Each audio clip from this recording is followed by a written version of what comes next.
Today we are talking about the invisible load, how mental labor is burning you out, and what to do about it.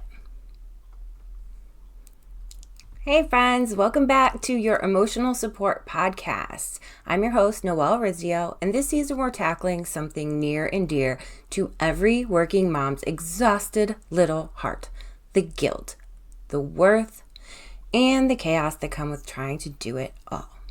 Last week, we kicked things off by talking about the guilt myth, why we feel bad even when we're doing everything right. And today, we're going to go a level deeper into what's underneath that guilt, the invisible load we carry every single day. This one's for every mom who's ever thought, why am I so tired when I haven't even done that much? Or why do I have to remember every single thing for everyone in this house? Me. You're not imagining it. It's not just physical labor, it's mental labor, and it's heavy. So today, we're unpacking what mental labor really is and why no one talks about it, how it's slowly chipping away at your self-worth, and what you can actually do to lighten the load without waiting for everyone else to suddenly get it. Anybody else do that?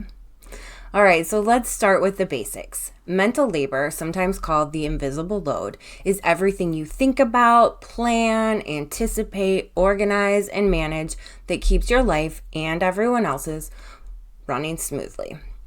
It's not just doing the thing, it's remembering the thing, like knowing your kid's shoe size, keeping track of birthdays, noticing when you're low on milk, scheduling dentist appointments, vet appointments, mentally cataloging what's in the fridge, or that quiet mental tab that's always open that says, sign the permission slip, wash the soccer uniform, text your mom back, buy a gift for the birthday party on Saturday. Does anybody else put reminders in their phone to call people back? I have to do that or I'll forget.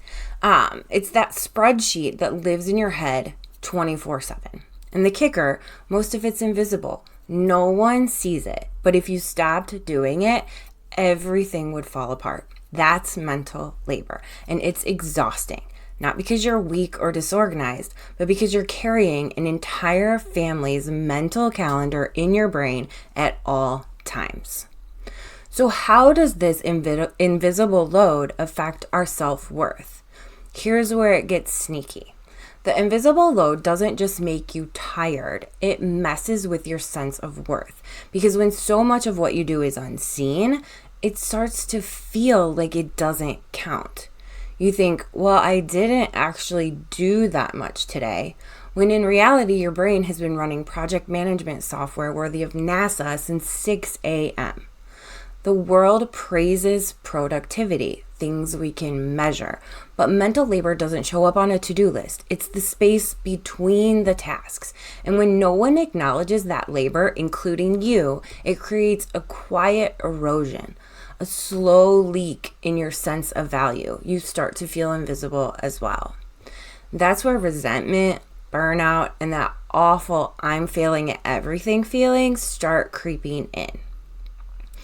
So I remember the first time that I realized that I was the default parent. And it was when I was doing laundry or, making the bed. I was upstairs. And my son came up and asked me to get him a snack. Okay, so I stop what I'm doing, go downstairs, only to find my husband, his father, sitting on the couch right next to where my son had been sitting. He didn't think to ask his father for the snack, who was sitting right there. He only thought to ask me. No one's fault. It's just that trigger in our kids' brains that they always just go to that default parent, right? Or how about like when we were packing to go on a Disney trip, I had done all the research because Disney is crazy. I don't know if you guys have ever done a Disney trip, but it is insane. And I got on like Facebook groups and newsletters and all this stuff to try and figure out like, what do I need we're only 3 people. What do I need for a family of 3 to get to Disney World? And have a good time, right? It's crazy. So I had an Amazon like list just for Disney, and all the things I thought of, like foldable hangers and cooling towels, and we're ordering Amazon delivery or Walmart delivery or something, like when we get there we have groceries, and thinking, and I'm packing myself, and I'm packing my kid, and I'm packing all the other things that we need, and my husband is just kind of throwing a couple things in a suitcase and he's ready to go. So it's about that. It's all those extra things that we're always thinking about that no one ever notices, and that we often take for granted within ourselves. So I'm going to do a quick timeout. If you're listening to this and you're thinking, okay, but how do I actually get to do something for myself? I've got you. I've put together a free resource called Self-Worth Journal Prompts for Moms. It's just a gentle reset, a few moments just for you to reflect, recharge, and remember your worth. You can grab it for free at noelrizio.com, or I'm going to put the link right in the show notes. All right, so now back to tackling that burnout.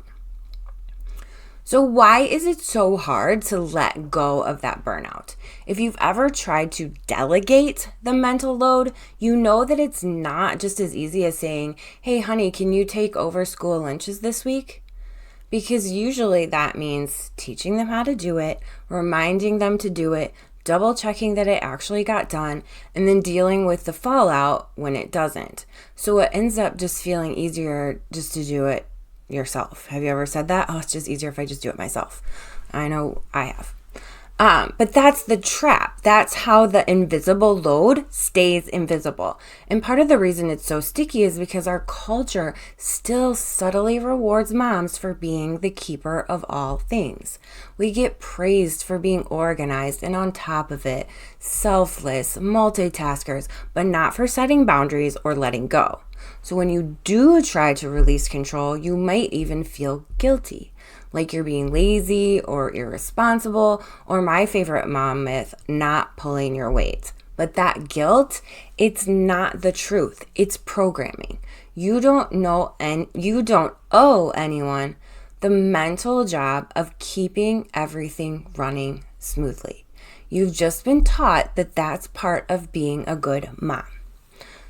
So what do we do when that invisible load is crushing us? Let's make this practical, okay? First, name it out loud.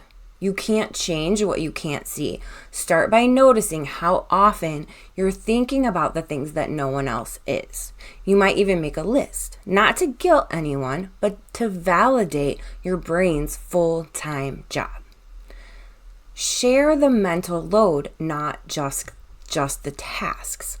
True help isn't just doing chores, it's owning responsibility for them. That means saying, can you be in charge of school lunches from planning to remembering to doing? It might take a learning curve, right? But it's the only way to stop being the household project manager. Next, we need to release perfectionism. I know this is a hard one. Sometimes the reason we don't delegate is because we want it done our way. But imperfect help is still help. The laundry doesn't need to be folded your way to count, right? I remember when I started making my son put away his own laundry. I still fold it. I should give that up too. But I fold it and put it back in his hamper and give it to him. He has to put it away. He is 10, so when he puts it away, he just crams it into the drawers. And I had to let that go. I just had to be okay with his clothes being crammed in the drawers and him walking around like he is wrinkly all the time. I had to be okay with that. And I am, because he does his part. So letting go of that everything has to be perfect feeling. Or if I don't do it, it won't be perfect feeling. We also have to reclaim rest without guilt. Rest isn't a reward for finishing your to-do list. It's part of being human. Taking mental breaks, even small ones, resets your nervous system and your sense of self-worth. And then you need to reaffirm your value. You are not valuable because of how much you manage. You are valuable because of who you are. The mental load doesn't define you. It does show how deeply you care, but it doesn't define your worth. So here's the thing. The invisible load becomes lighter the moment you name it. And when you start seeing what your mind is doing all day, you stop mistaking the exhaustion for failure. You're not bad at balancing. You're just carrying too much, and most of it is not seen. The next time you start to think, why am I so tired? Remember, you've been managing everyone's lives like it's a full-time job, because it is one. You deserve support, you deserve recognition, and you deserve to put some of that energy back into you. All right, my friends, that is it for today's episode of your Emotional Support Podcast. If you felt seen today, if you found yourself nodding along, share this episode with another mom who's quietly carrying the load too. Let's make the invisible visible together. Next week, we're diving into giving ourselves permission to be average and letting go of those supermom expectations. Until then, take a deep breath, drop the mental checklist for 5 minutes, and remind yourself you're not behind, you're just human. I am so glad you're here.